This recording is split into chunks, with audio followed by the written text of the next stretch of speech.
اسی سال انہیں وفاقی وزیر برائے قانون و انصاف کا قلمدان سونپا گیا۔ ملک صاحب اس کے علاوہ 1971 کی کابینہ میں وزیر زراعت بھی رہے۔ 1977 کے الیکشن کے بعد انہیں اس بد نصیب قومی اسمبلی کا اسپیکر بنا دیا گیا جس کی مدت چند ماہ تھی۔ ضیاء مارشل لاء کے دوران بھی وہ پارٹی سے مخلص رہے اور 1988 کے جنرل الیکشن میں ایک بار پھر قومی اسمبلی کے ممبر منتخب ہوئے اور اسپیکر قومی اسمبلی بنے۔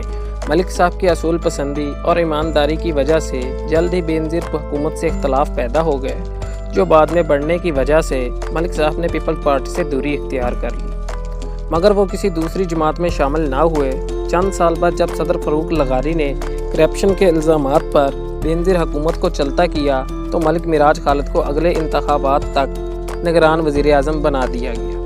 ناظرین، یہ بات 1996 کی ہے کہ ایک دن پیپلز پارٹی حکومت کے خاتمے کے بعد اسلام آباد کے سیکٹر F64 کی مرکزی شاہراہوں کو سپیڈ بریکر اور پولیس کے ناکے لگا کر تقریباً بند کر دیا گیا۔ لوگ پریشان تھے کہ یہ ہو کیا رہا ہے۔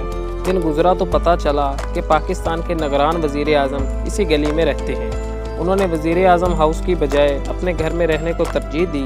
اگلا دن گزرا تو وہاں کچھ نہ تھا، نہ کوئی پولیس اور نہ کوئی سپیڈ بریکر۔ اس کا ہرگز مطلب یہ نہیں کہ انہوں نے رہائش گاہ تبدیل کر لی، بلکہ انہوں نے سبھی مراعات لینے سے انکار کر دیا اور وہ واحد وزیر اعظم پاکستان رہے جن کے دروازے پر زندگی بھر دربان نہیں رہا۔ وہ اکثر لاہور اور اسلام آباد کے پارکوں میں بنا سیکورٹی کے واک کیا کرتے تھے۔ 1996 میں ملک معراج خالد کی نگران حکومت میں وزیر کی حیثیت سے خدمات سر انجام دینے والے ارشاد احمد حقانی نے ان کے حوالے سے لکھا تھا کہ انہوں نے نگران کابینہ کی پہلی ہی میٹنگ میں تمام وزراء کی تنخواہیں نصف کر دی، VIP کلچر کے خاتمے کے لیے ایئرپورٹ پر VIP لاؤنج ختم کر دی۔ ملک صاحب بڑے اعلیٰ عہدوں پر فائز رہنے کے باوجود دولت جمع کرنے کی لت سے دور رہے۔ آبائی گھر میں سکول بنا کر اسے تعلیم کے لیے وقف کر دیا۔ خود مال روڈ لاہور کے لکشمی مینشن میں رہائش پذیر تھے۔ ان کا فلیٹ علمی و فکری محافل اور اہل دانش کا مرکز ہوتا تھا۔ جب وہ یہاں سے دوسری رہائش گاہ میں منتقل ہوئے تو اسے بھی تعلیمی مقاصد کے لیے وقف کر دیا۔ معروف شاعر امجد سلام امجد ان کے حوالے سے ایک واقعہ کی راوی ہیں جس سے پتہ لگتا ہے کہ انہیں طبقہ اشرفیہ کے انداز اور ترجیحات سے کوئی لگاؤ نہ تھا۔ وہ لکھتے ہیں، ملک صاحب وزارت عظمیٰ کے دنوں میں ایک مشاہرہ میں مدعو تھے۔ میں نے اپنی نظم خدا اور خلق خدا پڑھی۔ ان کے بقول مشاعرے کے آخر میں وہ ان کے پاس آئے اور کہا، آپ کا پیغام مجھ تک پہنچ گیا، آپ تسلی رکھیے، نہ میں راج محل کا آدمی ہوں، نہ میرا اس سے کچھ لینا دینا۔ ملک صاحب کا نادار بچوں کے لیے تعلیمی اداروں کی سرپرستی سے شروع ہونے والا یہ سفر اسلامی یونیورسٹی کی انتظامی سربراہی تک جا پہنچا۔ یونیورسٹی میں مالیاتی اور انتظامی اختیارات کے باوجود انسان دوستی اور کمزور طبقات کی فلاح ہمیشہ پیش نظر رکھی۔ وہ یونیورسٹی انتظامیہ کے سربراہ تھے، مگر اس کے ساتھ ہی ملازمین کی یونین کی سرپرستی بھی قبول کی۔ حالانکہ انتظامیہ اور یونین کے درمیان مفادات کے ٹکراؤ سے تعلقات کبھی خوشگوار نہیں ہوئے۔ مشہور مصنف اور لکھاری آصف محمود بتاتے ہیں کہ نچلے طبقے کے ملازمین کی مدد اور فائدے کے لیے ہمہ وقت موجود ہوتے تھے۔ یہی وجہ ہے کہ جب یونیورسٹی سے رخصت ہوئے تو بہت سے افراد رو رہے تھے۔ ایسی الوداعی تقریب شاید ہی کسی کو نصیب ہوئی ہو۔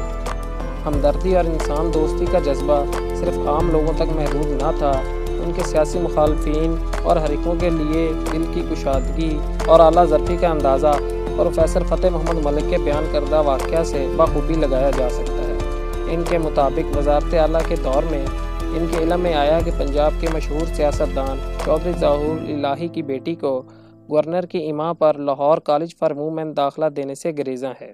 ملک معراج خالد نے پرنسپل کو طلب کیا اور یہ جان کر کے چودھری صاحب کی بیٹی داخلے کی اہل ہے، گورنر کی ناراضگی کی پرواہ نہ کرتے ہوئے پرنسپل کو داخلہ دینے کا حکم کیا۔ 3 دفعہ قومی اسمبلی کی رکنیت، وزارت عظمیٰ اور وزارت اعلیٰ کے منصب کے باوجود سرکاری مراعات، سہولیات اور تعشیات سے اپنے آپ کو دور رکھا۔ ایک عام آدمی کی حیثیت سے سیاسی زندگی کا آغاز کیا۔ عروج کے دور میں بھی زندگی کے رنگ ڈھنگ میں عوامی ڈھنگ غالب رہا۔ معراج خالد نے مال و متاع کی بجائے اصول پسندی اور علم پروری کا ورثہ اپنے پیچھے چھوڑا۔ رخصت کے وقت ملک معراج خالد نے مال و متاع کے بجائے اصول پسندی اور علم پروری کا ورثہ اپنے پیچھے چھوڑا۔ ناظرین، ملک صاحب نے اپنے آخری ایام انتہائی سادگی کے ساتھ اسلام آباد میں ایک سادہ گھر میں گزارے۔ ناظرین، پاکستانی سیاست میں شرافت، ایمانداری اور وفاداری کی علامت سمجھے جانے والے ملک معراج خالد 13 جون 2003 کے روز 87 برس کی عمر میں اپنے خالق حقیقی سے جا ملے۔ ان کے سوگواروں میں ان کی ایک بیوی اور ایک منہ بولا بیٹا تھا۔ امید ہے ناظرین آپ کو ہماری یہ ویڈیو پسند آئی ہوگی۔ مزید ایسی ویڈیوز دیکھنے کے لیے ہمارے چینل کو سبسکرائب کریں، لائک کریں